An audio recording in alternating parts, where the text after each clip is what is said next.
আসসালামু আলাইকুম প্রিয় শিক্ষার্থী। আজকের পর্বে আমরা দ্বাদশ অধ্যায় সৃজনশীল প্রশ্ন উত্তর 3 নিয়ে আলোচনা করব, পাঠ্য বই। ঠিক আছে, তো আমরা দেখি আগে প্রথমত উদ্দীপকটা কি বলতেছে, উদ্দীপকটা পড়ি।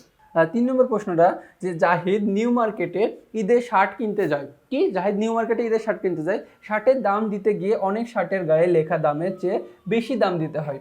আচ্ছা, শার্টের গায়ে যে লেখা দাম আছে তার দামের চেয়ে কি একটু বেশি দিতে হয়। কারণ জানতে চাইলে বিক্রয় কর্মী তাকে বলেন বাড়তি দামটি এক ধরনের কর। কি, বাড়তি দামটি হচ্ছে কি এক ধরনের কর, আর এটা হচ্ছে কি কি কর বলতো, ভিএটি, ভ্যাট। এটা হচ্ছে কি ভ্যালু অ্যাডেড ট্যাক্স, মূল্য সংযোজন কর।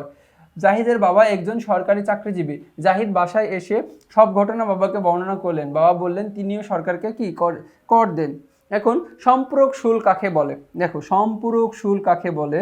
খ নম্বর প্রশ্ন হচ্ছে বাংলাদেশ সরকারের ব্যয়ের অন্যতম প্রধান খাতটি বর্ণনা করো। আচ্ছা, বাংলাদেশ সরকারের ব্যয়ের অন্যতম প্রধান খাতটি হচ্ছে কি বলতো, শিক্ষা। এরপরে জাহিদ যে কর দেয়, কি জাহিদ যে কর দেয় তার স্বরূপ ব্যাখ্যা করো।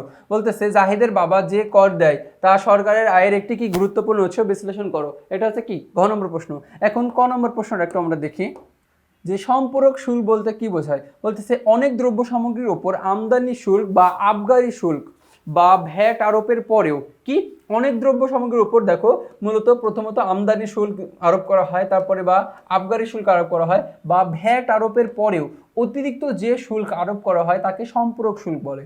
কি বলতেছে, তাকে সম্পূরক শুল্ক বলা হয়।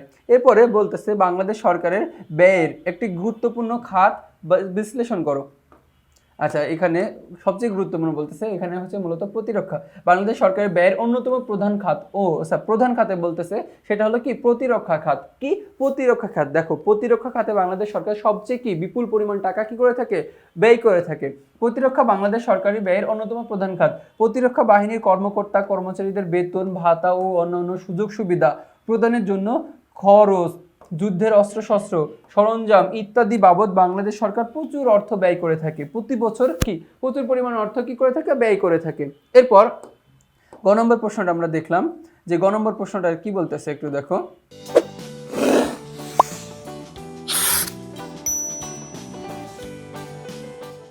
আচ্ছা, জাহিদ যে শার্টটা কিনতে গেছিল, যে ওই করটা কি ধরনের কর তার শার্টের গায়ে লেখা। এবং বলতেছে উদ্দীপকে জাহিদ শার্ট কিনতে গিয়ে মূল্য সংযোজন কর দেয়। মূল্য সংযোজন কর বাংলাদেশ কর ব্যবস্থায় ভ্যাট নামে পরিচিত। কি ভ্যালু অ্যাডেড ট্যাক্স নামে কি পরিচিত। বর্তমানে আমাদের দেশে আমদানিকৃত দ্রব্য ও স্থায়ীভাবে উৎপাদিত দ্রব্য এবং নির্ধারিত কতগুলো সেবা খাতের উপর ভ্যাট আরোপ করা হয়েছে। দেখো, আমদানিকৃত দ্রব্যের উপর এবং কি রপ্তানিকৃত দ্রব্যের উপরে, আমদানিকৃত দ্রব্য এবং স্থায়ীভাবে উৎপাদিত দ্রব্য এবং নির্ধারিত কতগুলো সেবা খাতের উপর কি ভ্যাট আরোপ করা হয়েছে। উৎপাদন ক্ষেত্রে কাঁচামাল থেকে শুরু করে, কি কাঁচামাল থেকে শুরু করে চূড়ান্ত দ্রব্য উৎপাদন পর্যন্ত বেশ কয়েকটি স্তর অতিক্রম করতে হয়। দেখো, একটা জিনিস উৎপাদন ক্ষেত্রে মানে কি উৎপাদন করার ক্ষেত্রে কাঁচামাল, এখন কাঁচামাল বলতে বোঝাইতেছে, মনে করো যে তুমি একটা কি তৈরি করবে, মনে করো যে একটা হচ্ছে কি যে শার্ট তৈরি করবা। এখন কি এই শার্টের কাঁচামালটা কি, এখন এই শার্টের কাঁচামালটা প্রধান কাঁচামাল হচ্ছে কি তুলা। দেখো, তুলা থেকে সুতা হয়, সুতা থেকে কাপড়, কাপড় থেকে শার্ট পাচ্ছি আমরা।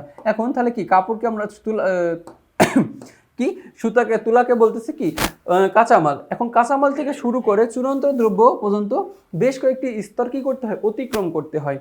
বলতেছে উৎপাদনের এরূপ বিভিন্ন স্তরে যে মূল্য সংযোজিত হয় তার উপর একটি কি নির্দিষ্ট হারে যে কর আরোপ করা হয় তাকে মূল্য সংযোজন কর বলে। কি একটা নির্দিষ্ট হারে যে কর আরোপ করা হয় তাকে কি বলা হয়, মূল্য সংযোজন কর বলা হয়। তো বাংলাদেশ 1991-92 অর্থ বছর থেকে মূল্য সংযোজন কর চালু করে। কত অর্থ বছর থেকে? 1991-92 অর্থ বছর থেকে বাংলাদেশ সরকার মূল্য সংযোজন কর চালু করেছিল।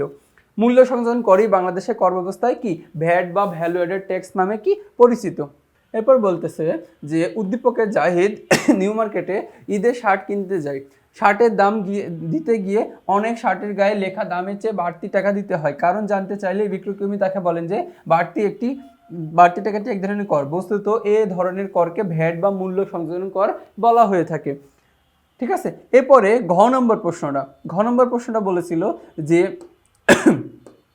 জাহিদের বাবা তার আয়ের উপর যে কর দেন তাকে আয়কর নামে পরিচিত।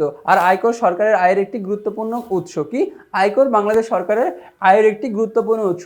জনসাধারণের, দেখো আয়কর জিনিসটা কি, জনসাধারণের একটা নির্দিষ্ট আয়ের উপর, যে ব্যক্তিগত আয়ের উপর যে জনসাধারণের কি ব্যক্তিগত আয়ের উপর যে কর ধার্য করা হয় তাকে মূলত প্রথমত আয়কর বলা হয়।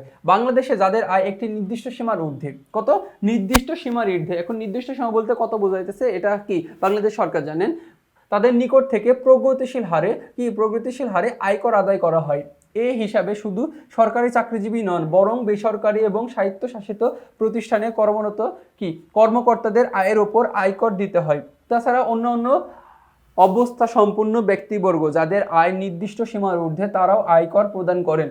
তবে আয়কর ছাড়াও সরকারের আয়ের বিভিন্ন উৎস রয়েছে যেগুলো থেকে আয় করে সরকার দেশের আর্থসামাজিক উন্নয়ন, ভৌত অবকাঠামো নির্মাণ, মানব সম্পদ উন্নয়ন, দারিদ্র্য বিমোচনে বিপুল অর্থ ব্যয় করে থাকে। তাছাড়া সরকারকে প্রশাসনিক, সামাজিক এবং জনকল্যাণমূলক এবং অন্যান্য সেবাকর্মী কর্মকাণ্ডেও করতে হয়, ব্যয় করতে হয়। দেখো বাংলাদেশ সরকার বিপুল পরিমাণ টাকা ব্যয় করে থাকে। এখন এই যে এই ব্যয় করা টাকাটাও বিভিন্ন খাত থেকে বাংলাদেশ সরকার তুলে ফেলে, ঠিক আছে।